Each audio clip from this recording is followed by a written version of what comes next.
नमस्कार विद्यार्थी मित्र हो. बीकॉम भाग 1 फायनान्शियल अकाउंटिंग पेपर 2 सेमिस्टर 2 या विषयामधील युनिट पहिलं जे आहे single entry, conversion of single entry into double entry system, म्हणजे एका नोंदीचं रूपांतर हे द्विनोंद पद्धतीमध्ये कसं करायचं हे आपण या टॉपिक मध्ये बघणार आहोत. तर प्रस्तावना पाहूया आपण. Small business concern, sole proprietorship concern, partnership business do not maintain double entry bookkeeping system. म्हणजे जे छोटे व्यवसाय प्रकार आहे किंवा एकल व्यापारी प्रकार आहे किंवा भागीदारी व्यवसाय प्रकार आहे, ते आपल्या व्यवसायाच्या नोंद किंवा व्यावसायिक व्यवहाराच्या नोंदी या द्विनोंद पद्धतीने ठेवत नाहीत. तर ते काय करतात मग? They keep records only of the cash transaction and the credit transaction. तर द्विनोंद पद्धतीनं त्यांनी ते आपलं व्यावसायिक व्यवहाराची नोंद ठेवत नसल्यामुळं ते स्वतःच्या व्यवसायातील जे काही रोखीचे व्यवहार आहेत आणि उधारीचे व्यवहार आहेत याच्याच फक्त नोंदी ठेवतात. So many times they do not maintain any record of the transaction. काही वेळेला तर ते आपल्या व्यावसायिक व्यवहारांच्या नोंदी देखील ठेवत नाहीत. परंतु यामुळेच याचाच परिणाम काय होतो, तर प्रत्येक आर्थिक वर्षाच्या शेवटी किंवा अकाउंटिंग पिरियड जेव्हा संपतो त्या वर्षाच्या शेवटी जे काही त्यांच्या व्यवसायाची आर्थिक परिस्थिती आहे, ती आर्थिक परिस्थिती किंवा त्यांच्या व्यवसायाचा परफॉर्मन्स जो काही आहे तो परफॉर्मन्स ते समजू शकत नाहीत किंवा त्यांना तो कळू शकत नाही. यामुळेच एकल नोंद पद्धतीमुळे अकाउंटिंग त्यांनी व्यावसायिक व्यवहारांचं केल्यामुळं त्यांच्या व्यवसायाला काही समस्यांना तोंड द्यावं लागतं. त्या समस्या म्हणजे व्यवसायाला नफा किती झालाय किंवा तोटा किती झालाय किंवा व्यवसायाची आर्थिक परिस्थिती कशा प्रकारे आहे हे त्यांना समजू शकत नाही. आता पाहूया. The single entry system is popularly used to describe the problems of accounts from incomplete records. म्हणजे एकल नोंद पद्धत जी काही आहे ती पॉप्युलरली यूज केली जाते. कशासाठी? की जे काही इनकम्प्लीट रेकॉर्ड्स आहेत व्यवसायामधले, ज्या काही अपूर्ण नोंदी आहेत त्याच्यापासून किंवा त्या अपूर्ण नोंदीवरून जे काही समस्या निर्माण झालेल्या आहेत व्यवसायामध्ये त्या सोडवण्यासाठी सिंगल एंट्री सिस्टीम ही पद्धत वापरली जाते. In fact there is no such system as a single entry system. म्हणजे एकल नोंद पद्धत यासारखी कोणतीही पद्धत व्यवहारामध्ये आज तागायत अस्तित्वात नाही. In practice the accountants followed mainly the double entry system of accounting. व्यवहारामध्ये जर आपण पाहायला गेलो तर सर्वसाधारणपणे किंवा प्रामुख्याने अकाउंटिंगची द्विनोंद पद्धत ही सर्वत्र वापरली जाते. Under single entry system two fold effect of each transaction is not given and it is recorded only once in the ledger. म्हणजे एकल नोंद पद्धतीने अकाउंटिंग करत असताना त्या व्यावसायिक व्यवहारांच्या दोन नोंदी या नोंदवल्या जात नाहीत. तर प्रत्येकी लेजर मध्ये सिंगल एंट्री सिस्टीम नुसार अकाउंटिंग करत असताना प्रत्येक व्यवहाराची ही एकच नोंद केली जाते. याचाच परिणाम म्हणून as such a trial balance and trading and profit and loss account cannot be prepared. जर एकच व्यावसायिक व्यवहाराची नोंद केली असेल तर आपण ट्रायल बॅलन्स किंवा trading and profit and loss account हे तयार करू शकत नाही. याचाच परिणाम म्हणून वर्षाच्या शेवटी आपल्याला नफा किती झाला, तोटा किती झाला किंवा खर्च किती झाला, उत्पन्न किती झालं हे ह्याच्या तुलनात्मक ज्या काही आकडे आहेत किंवा फिगर्स आहेत ते आपल्याला मिळू शकत नाहीत. मग काय केलं जातं? नफा तोटा कसा ठरवला जातो? तर वर्षाच्या सुरुवातीचं कॅपिटल भांडवल किती आहे आणि वर्षाच्या शेवटचं भांडवल किती आहे याच्यामधला जो काही फरक आहे त्यावरून नफा किती झाला किंवा तोटा किती झाला हे ठरवलं जातं. तर यापुढे आपण या सिंगल एंट्री सिस्टीमचे काय वैशिष्ट्य आहेत ते पाहूया. त्यातलं पहिलं वैशिष्ट्य पाहूया. It is an inaccurate, unscientific and non systematic method of recording business transaction. तर ही जी सिंगल एंट्री सिस्टीम आहे ही inaccurate, unscientific, non systematic method, म्हणजे नॉन सिस्टमॅटिक म्हणजे पद्धतशीर नाही किंवा शास्त्रीय नाही किंवा बिनचूक पद्धत नाही. म्हणजे सिंगल एंट्री सिस्टीम जी काही आहे ही अकाउंटिंगची पद्धत ही अचूक नाही किंवा बिनचूक नाही, त्याचबरोबर शास्त्रीय नाही, त्याचबरोबर पद्धतशीर सुद्धा नाही. दुसरं वैशिष्ट्य पाहूया आपण. Generally there is no record of real and personal accounts and in most of the cases record is kept for cash transaction and personal account. सर्वसाधारणपणे रिअल आणि पर्सनल अकाउंटच्या ज्या काही नोंदी आहेत त्या सिंगल एंट्रीमध्ये सर्वच्या सर्व येत नाहीत. मग जास्तीत जास्त काय केलं जातं, ज्या काही कॅश ट्रान्झॅक्शन्स आहेत, रोखीचे व्यवहार आणि पर्सनल अकाउंट्स यांचेच व्यवहार हे सिंगल एंट्री सिस्टीम मध्ये प्रामुख्याने ठेवले जातात किंवा त्याच नोंदी ठेवल्या जातात. तिसरं वैशिष्ट्य पाहूया आपण. Cashbook includes a business and personal transactions of the owners. म्हणजे कॅशबुक जे काही असतं, कॅशबुक जे काही तयार केलं जातं त्याच्यामध्ये व्यवसायामधल्या ज्या काही नोंदी असतील किंवा जो कोणी ओनर आहे, जो कोणी मालक आहे व्यवसायाचा, त्याचे वैयक्तिक जे काही व्यवहार आहेत किंवा वैयक्तिक व्यवहाराच्या नोंदी या कॅशबुक मध्ये ठेवल्या जातात. चौथं वैशिष्ट्य पाहूया आपण.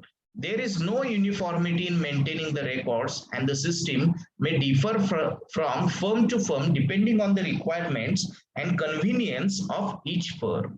म्हणजे व्यावसायिक व्यवहारांची नोंद करत असताना किंवा नोंदी ठेवत असताना की प्रत्येक फर्म, प्रत्येक व्यवसाय संस्था ही आपापल्या पद्धतीनं किंवा आपापल्या सोयीनुसार, आपापल्या गरजेनुसार या नोंदी ठेवत असते.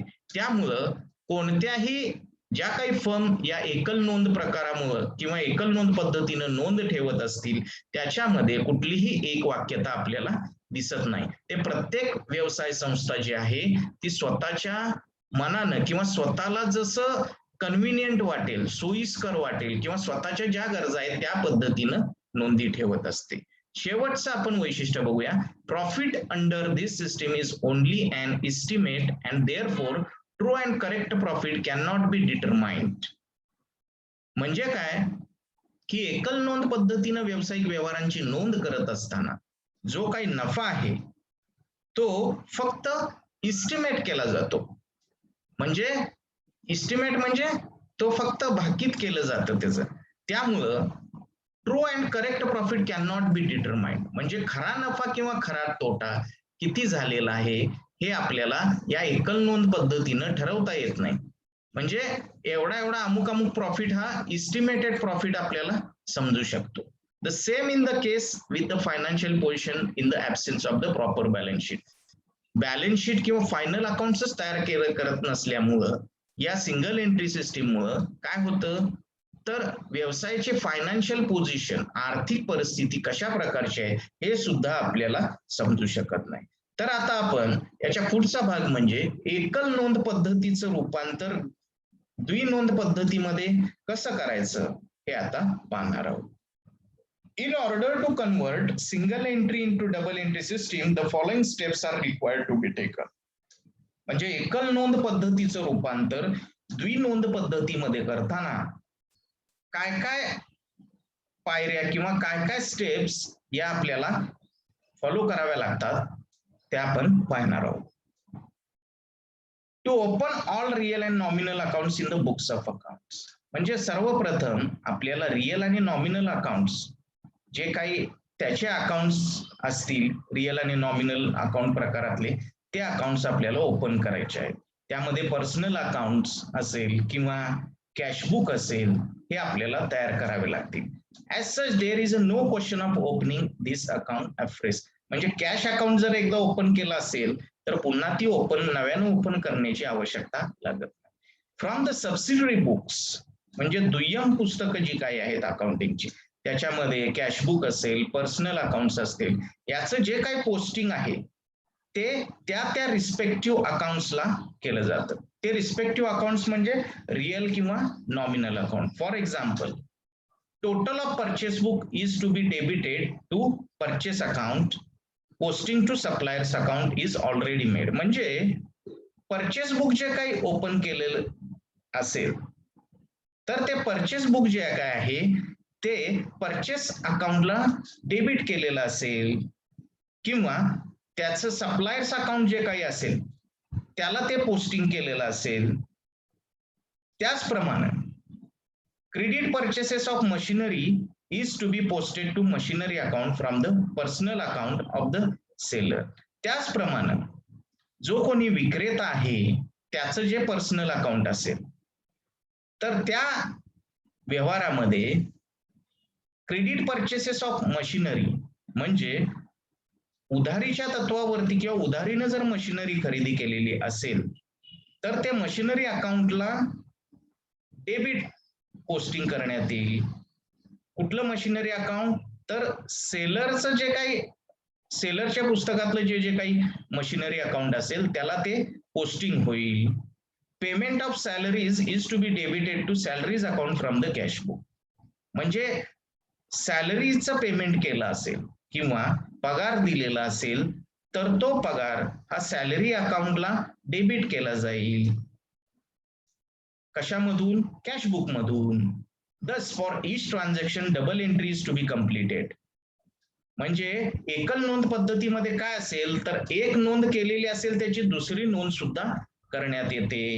Thus for each transaction double entry is to be completed, that is second posting is to be made as only one aspect, that is credit or debit is already recorded. म्हणजे थोडक्यात काय तर एकल नोंद पद्धतीमध्ये सिंगल एंट्री सिस्टीम मध्ये जी already एकच नोंद केलेली आहे त्याची दुसरी नोंद आपण या डबल एंट्री सिस्टीम नुसार करणार आहोत. म्हणजे समजा पहिला जर सिंगल एंट्री सिस्टीम मध्ये डेबिट एक नोंद केलेली असेल तर त्याचं क्रेडिटची नोंद ही आपण करणार आहोत. यालाच म्हणायचं conversion of single entry into double entry system. म्हणजे एका नोंदीचं रूपांतर हे द्विनोंद पद्धतीमध्ये आपण करणार आहोत. म्हणजे सिंगल एंट्री सिस्टीम नुसार जी अगोदरच एक नोंद झालेली आहे त्याची दुसरी नोंद आपण करणार आहोत. While solving the problem, we are required to prepare final accounts from the items given in the cash book. म्हणजे आपल्याला या प्रकरणामध्ये प्रॉब्लेम सोडवत असताना आपल्याला फायनल अकाउंट्स तयार करावे लागतात from the items given in the cash book. Problem मध्ये जे काय कॅश बुक दिलेलं असेल त्यावरून आपल्याला फायनल अकाउंट्स तयार करावे लागतात. त्याचप्रमाणे ओपनिंग बॅलन्स शीट तयार करावी लागते आणि जी काय अन्य माहिती दिलेली आहे त्यावरून आपल्याला फायनल अकाउंट्स तयार करावे लागतात. However, it may be required to find out the missing items such as a credit sales, credit purchases, opening or closing balance of debtors, creditors, opening capital, closing capital, balance of bills receivable, bills payable by opening necessary accounts as under. म्हणजे थोडक्यात काय तर problem सोडवत असताना आपल्याला cash book दिलेलं असेल किंवा ओपनिंग बॅलन्स शीट दिलेली असेल किंवा अन्य काय ऍडजस्टमेंट मधील माहिती दिलेली असेल तर आपल्याला त्या रिस्पेक्टेड अकाउंट्स वरले किंवा त्या रिस्पेक्टेड अकाउंट्स मधले आपल्याला ज्या काही मिसिंग फिगर्स असतील त्या आपल्याला काढाव्या लागतील. उदाहरणार्थ credit sales, credit purchases, opening और क्लोजिंग बॅलन्स ऑफ डेटर्स आणि क्रेडिटर्स, त्याचबरोबर ओपनिंग कॅपिटल म्हणजे सुरुवातीचं भांडवल जर आपल्याला दिलेलं नसेल तर ते आपल्याला स्टेटमेंट ऑफ अफेअर्स तयार करून शोधावं लागतं. त्याचबरोबर closing capital balance, closing capital सुद्धा आपल्याला काढावं लागतं. त्याचबरोबर balance of bills receivable, bills payable account by opening necessary accounts as under. म्हणजे जे काही आवश्यक अकाउंट्स आपल्याला तयार करण्यासाठी लागतील त्या अकाउंट्स वरून आपल्याला मिसिंग फिगर्स आपल्याला काढावे लागतील. तर त्यामध्ये पहिलं जे अकाउंट आपल्याला काढावं लागेल टोटल डेटर्स अकाउंट. हे कशासाठी तयार केलं जातं तर क्रेडिट सेल्स किंवा ओपनिंग आणि क्लोजिंग जो काही बॅलन्स आहे डेटर्सचा ते शोधून काढण्यासाठी किंवा डेटर्स पासून एकूण कॅश आपल्याला किती मिळाली हे जर शोधून काढायचं असेल तर आपल्याला टोटल डेटर्स अकाउंट हा तयार करावा लागतो. त्याचप्रमाणे टोटल क्रेडिटर्स अकाउंट हा तयार केला जातो कारण त्यावरून आपल्याला क्रेडिट परचेसेस किंवा ओपनिंग आणि क्लोजिंग बॅलन्स जो काही क्रेडिटर्स आहे तो आपल्याला तयार करावा लागेल किंवा तो आपल्याला शोधता येतो. ते शोधण्यासाठीच आपल्याला टोटल क्रेडिटर्स अकाउंट हा काढावा लागेल. तिसरं अकाउंट जे आहे ते बिल्स रिसिवेबल अकाउंट. हे कशासाठी तयार केलं जातं, तर क्लोजिंग बॅलन्स जो काही बिल्स रिसिवेबल अकाउंटिंगचा आहे तो शोधून काढण्यासाठी किंवा त्या वर्षामध्ये एकूण बिल किती मिळाली हे शोधून काढण्यासाठी बिल्स रिसिवेबल अकाउंट तयार केलं जातं. त्याचप्रमाणे बिल्स पेएबल अकाउंट हे कशासाठी तयार केलं जातं, तर बिल्स पेएबलचा क्लोजिंग बॅलन्स शोधून काढण्यासाठी किंवा त्या वर्षामध्ये एकूण बिल किती ऍक्सेप्टेड केले आपण किंवा बिल्स पेएबल एकूण किती त्या वर्षामध्ये दिले, बिल्स पेएबल किती पेड केले हे शोधून काढण्यासाठी आपल्याला बिल्स पेएबल अकाउंट हे तयार करावं लागतं. त्याचप्रमाणे कॅशबुक अकाउंट हे कशासाठी शोधलं जातं, तर कॅश किंवा बँक बॅलन्स शोधण्यासाठी तयार केलं जातं. त्याचप्रमाणे ओपनिंग बॅलन्स शीट किंवा त्याला दुसऱ्याच भाषेमध्ये स्टेटमेंट ऑफ अफेअर्स असं म्हटलं जातं, ते जे काही ओपनिंग कॅपिटल आहे ते शोधून काढण्यासाठी तयार केलं जातं. अशा प्रकारे जे the items those appear generally in the total debtors account, total creditors account, bills receivable account and bills payable account हे तयार केले जातात. म्हणजे टोटल डेटर्स अकाउंट मधले जे जे काही आयटम्स असतील, total creditors account, bills receivable account आणि बिल्स पेएबल अकाउंट मधले हे जे काही विविध आयटम्स आहेत ते आपल्याला खाली देण्यात आलेले आहेत. टोटल डेटर्स अकाउंटला बघा काय काय येतंय, तर डेबिटला ओपनिंग बॅलन्स, त्याचप्रमाणे सेल्स, बिल्स रिसिवेबल, डिसऑनर्स या सगळ्या नोंदी डेबिटला येतील. त्याचप्रमाणे cash received, discount allowed, return inward म्हणजे सेल्स रिटर्न, त्याचबरोबर allowances, bad debts, bills receivable जे काही एकूण वर्षामध्ये बिल्स रिसिवेबल मिळालं, त्याचबरोबर क्लोजिंग बॅलन्स हे सगळे आयटम हे टोटल डेटर्स अकाउंटच्या क्रेडिटला येतील. तर यामध्ये एक नोट लिहिलेली आहे बघा खाली.